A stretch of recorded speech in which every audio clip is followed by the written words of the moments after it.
Hi.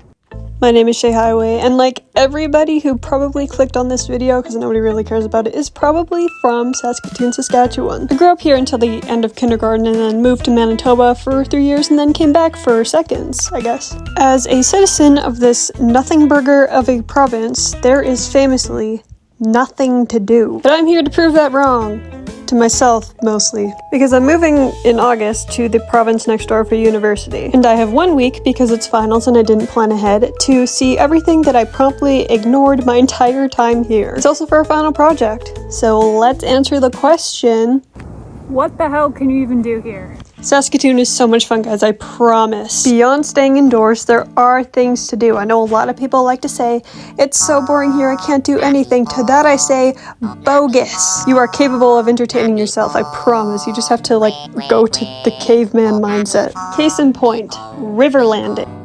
Oh, river landing, this is my favorite part of the city. When you spend too much time in your neighborhood or the suburbs, you often forget that third space is offered to you, like beyond the mall or McDonald's. When you go outside, you'll notice that you're coexisting with a lot of people who kind of just decided, hey, I should go outside today. And a good chunk of people decide to use that time to dance.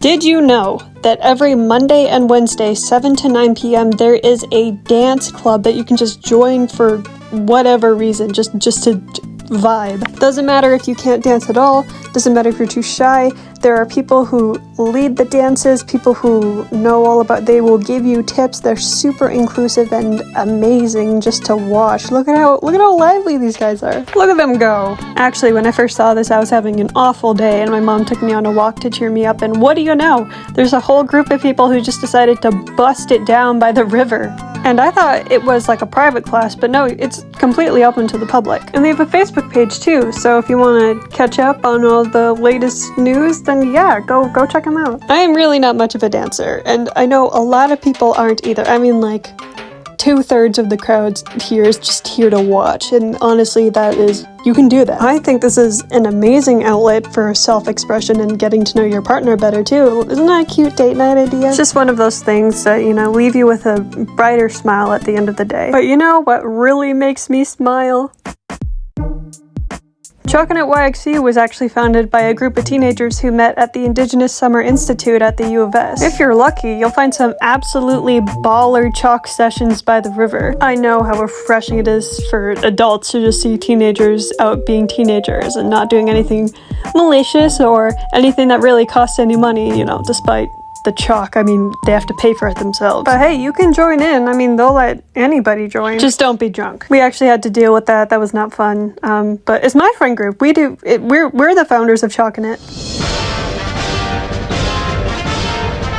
Admittedly, I am not that much of a gamer beyond the occasional brain rot mobile game. But I did grow up playing Super Smash Bros. Brawl with my older brother on the Nintendo Wii, of course. So imagine my surprise when I find out that there is an active competitive club that meet up every week at Wednesday to play Super Smash Melee and Ultimate. They stream it too on YouTube, and here's me not knowing that we were live. So university students and the occasional high school student all pile into the education building, and they are really passionate about it. I had no idea that there was so much skill that went into playing an old-ass video game from 2001. But regardless, they are very nice towards new players. They give tips and the sportsmanship goes crazy. Every week, the plays are labeled by Pokemon names, and I like to draw little illustrations, and everybody joined in. It's an incredibly safe and inclusive environment. I mean, so safe that we felt comfortable enough to fuck around in somebody's wheelchair. It's oddly enough very tech-focused, and you are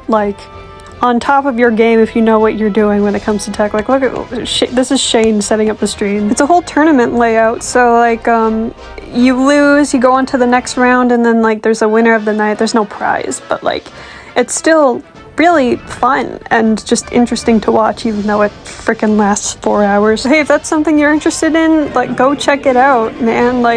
They love new people.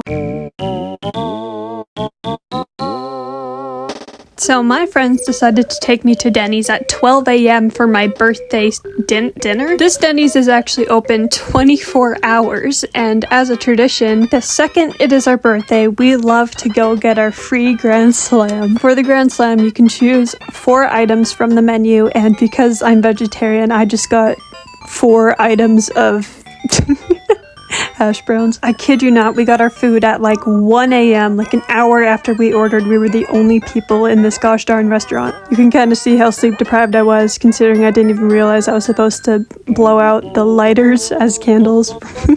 Calvin managed to get the chef and the waiter, I think, to sign the card, and I laughed my ass off at how cryptic it looked. The message that one of the people who are not my friends wrote was just like nonsense. You could tell how sleep deprived they were. I am now realizing that this is kind of just turning into a vlog, so I'm gonna pivot back to the actual question that I'm trying to answer. You could also just like leave buildings.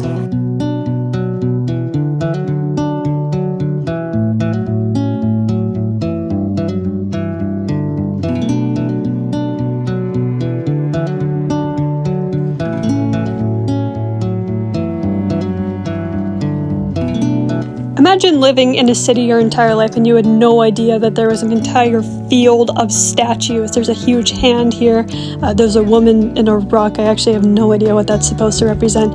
And then just trails. And then random structures and a hole that I almost fell down. When I have no idea what a thing is, I just walk right up to it and ask what it is. And then like I figure it out myself. And in this case, it was a bike trail and I got out of there really quickly.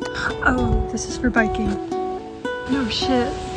Oh my god.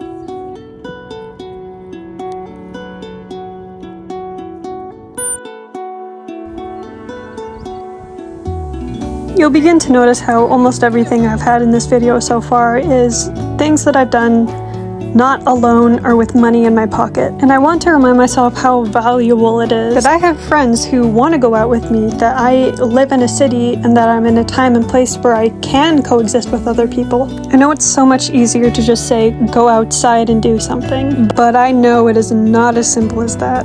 Truth be told, the city is not as safe as it was 20 years ago. Kids stay inside more. They just don't go out and explore. They can't go out and explore because they have to worry about grown adults terrorizing them. I can't really walk down the streets without possibly getting yelled at by somebody on drugs or getting harassed by a man or even going missing because I'm an Indigenous woman. But I am still 100% capable, and you are too, of making your own fun in this gosh darn city, regardless of all the statistics, regardless of anything. You need to go outside, bash 2 rocks together, and then enrich yourself.